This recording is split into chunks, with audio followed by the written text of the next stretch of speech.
Presiden Indonesia pertama dan satu-satunya sejauh ini yang memiliki keterbatasan fisik ialah Gus Dur.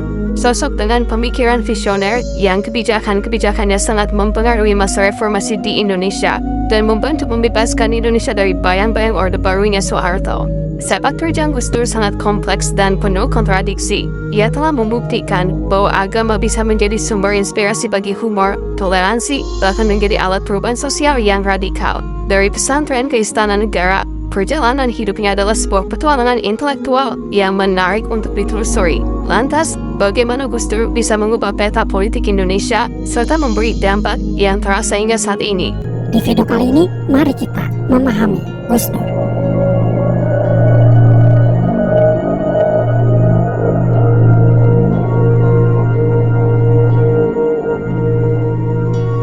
Saudara, ketika Gus Dur itu tampil memimpin menjadi Presiden Republik Indonesia, dia sedang menghadapi tantangan besar, yaitu merebaknya korupsi. Nah, waktu itu memang ada kejadian yang sangat menyakitkan bagi warga NU, di mana Gus Dur itu dituduh korupsi dalam kasus Brunei. Sumbangan Sultan Brunei 14 miliar dan 35 miliar korupsi di Bulog. Jadi ceritanya begini. Assalamualaikum warahmatullahi wabarakatuh. Alhamdulillahi wahdah, assalatu wassalamu ala man la nabiyya ba'dah, Sayyidina Muhammadin sallallahu alaihi wasallama wa man tabi'ahudah. Saya akan memberikan catatan atau testimoni saja pengalaman saya bersama Gus Dur. Saudara, ketika Gus Dur itu tampil memimpin menjadi Presiden Republik Indonesia, dia sedang menghadapi tantangan besar, yaitu merebaknya korupsi, suap menyuap dan sebagainya di Indonesia. Dan biasanya orang kalau punya jabatan penting itu menerima suapnya banyak, terutama kalau presiden, menteri, keluarga presiden itu biasanya menjadi penyalur, menjadi perantara orang mau bertemu dengan presiden lalu dapat uang sekian. Nah, itu yang terjadi situasi Indonesia ketika itu.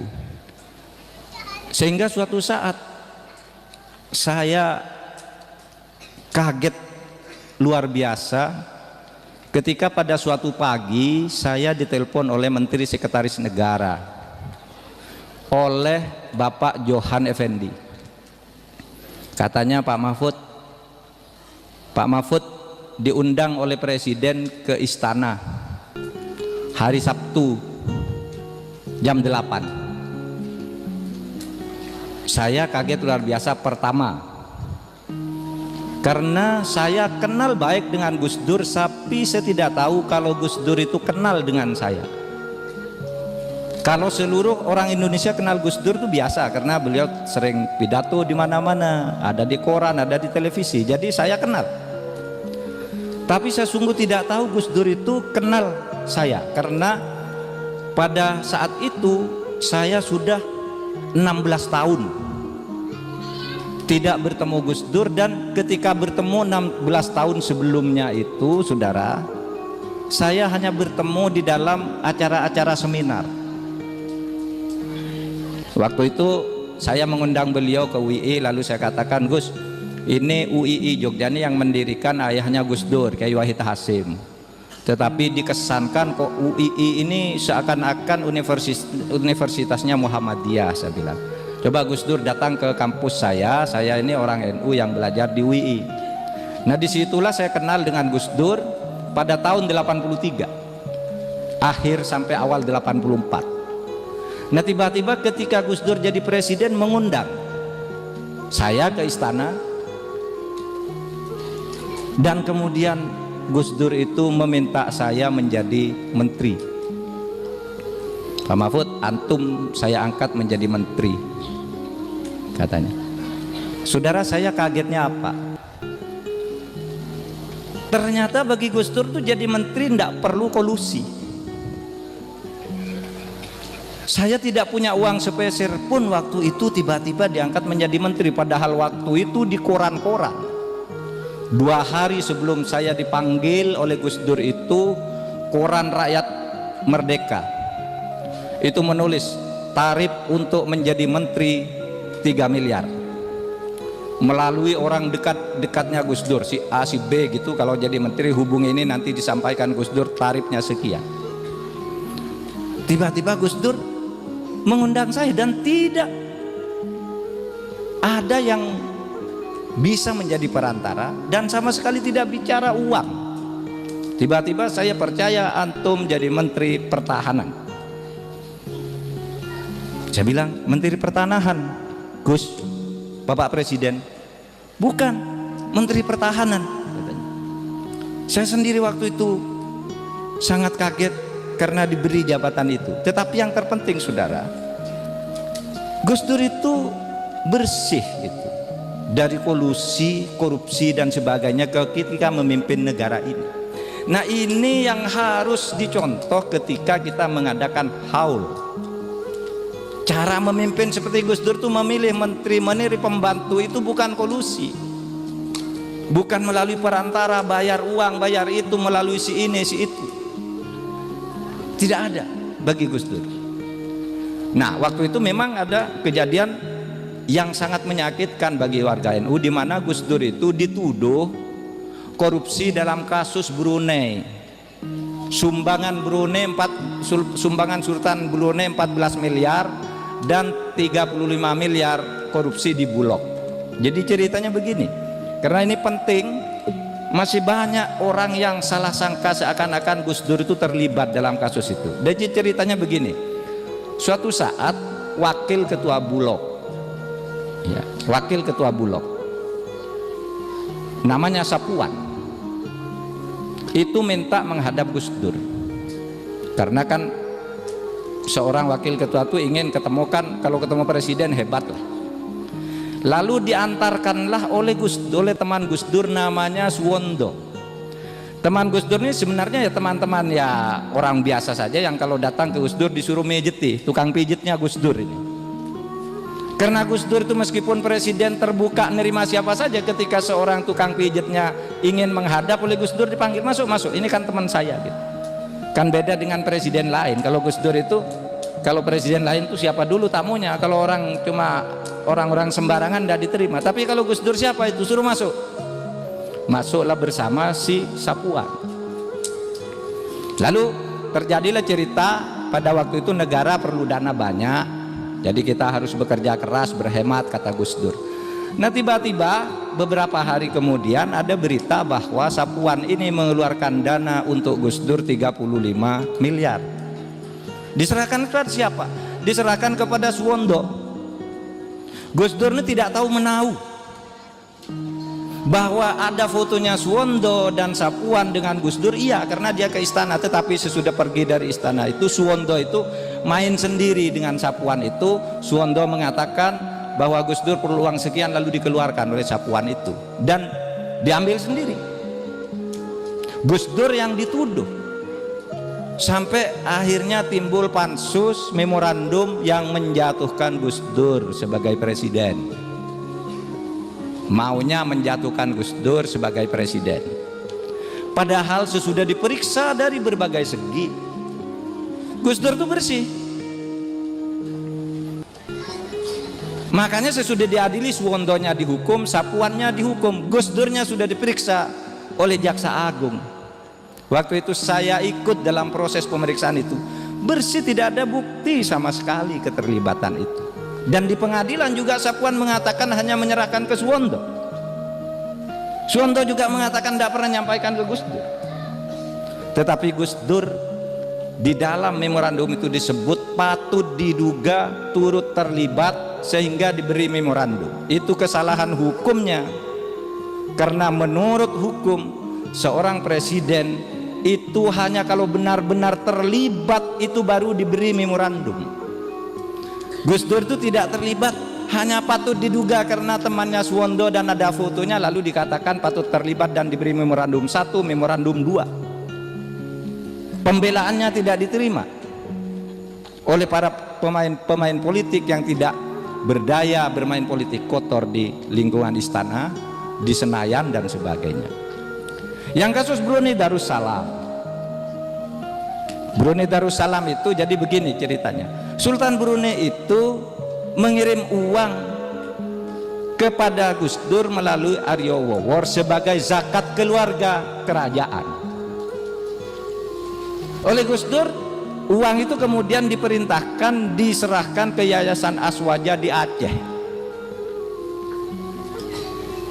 Afdol Yasin namanya yang menerima, ketua Yayasan Aswaja itu, sebagai orang NU di sana. Disuruh untuk menyelesaikan gam-gam yang mau melawan pemerintah itu.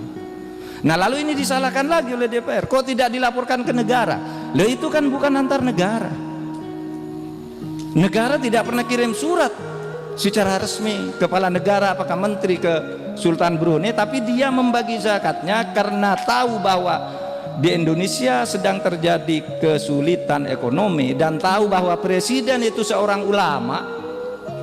Dikirimkan ke Gus Dur dana itu, lagi-lagi disalahkan sampai akhirnya Gus Dur dijatuhi memorandum 2. Tetapi sebelum proses penjatuhan Gus Dur itu terjadi, terjadi peristiwa lain di mana Gus Dur dijatuhkan lebih cepat karena alasan lain, bukan karena soal dana Bulog dan bukan karena soal dana dari Brunei. Nah, saudara, saya ingin mengatakan di sini, sebagai pemimpin, Gus Dur dalam kesaksian saya itu sangat bersih dari hal-hal seperti itu. Itu sebabnya karena dia sangat bersih, dimusuhi oleh orang-orang yang tidak bersih. Difitnah habis-habisan sampai dia harus keluar, harus jatuh sebelum masa jabatannya berakhir. Nah, ini ke depan kita harus mencontoh bagaimana cara Gus Dur itu, saudara, kalau mau waktu itu tidak jatuh sebagai presiden itu gampang saja. Kalau Gus Dur mau kedudukannya sebagai presiden itu bertahan pada waktu itu, asal mau berkompromi dengan kedoliman, berkompromi melanggar konstitusi, Gus Dur bisa. Karena waktu itu saya juru lobbynya, dengan kekuatan politik lain itu saya bicara, lalu partai itu bilang udahlah, Gus Dur itu tidak akan dijatuhkan asal menteri ini kasihkan ini, menteri ini kasihkan ini, menteri ini kasihkan, dan macam-macam. Tetapi ketika saya sampaikan pada Gus Dur mengatakan saya tidak mau melanggar konstitusi, saya lebih baik jatuh dari presiden daripada saya melanggar konstitusi dengan didikte oleh partai-partai untuk menentukan menteri, padahal menteri itu adalah urusan presiden, hak prerogatif presiden. Nah, saudara, itu sikap Gus Dur, sehingga tepat kalau kita mengaitkan Gus Dur dengan solawat-solawat. Gus Dur itu sebagai pemimpin sama dengan yang digambarkan oleh Barzanji itu, yang mengatakan anta syamsun, itu dikatakan kepada Nabi Muhammad, bukan kepada Gus Dur, tapi ini kira-kira ini yang ditiru oleh Gus Dur. Anta syamsun, anta badrun, anta nurun fauqa nur, anta ikthiru wa ghali, anta misbahus sudur. Wahai Nabi, engkau adalah matahari, engkau adalah bulan yang lembut, matahari yang tegas. Itu sifat Gus Dur.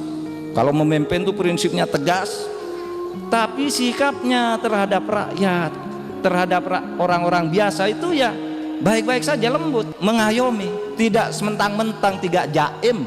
Kalau kata istilah sekarang itu jaga imit, tidak ya.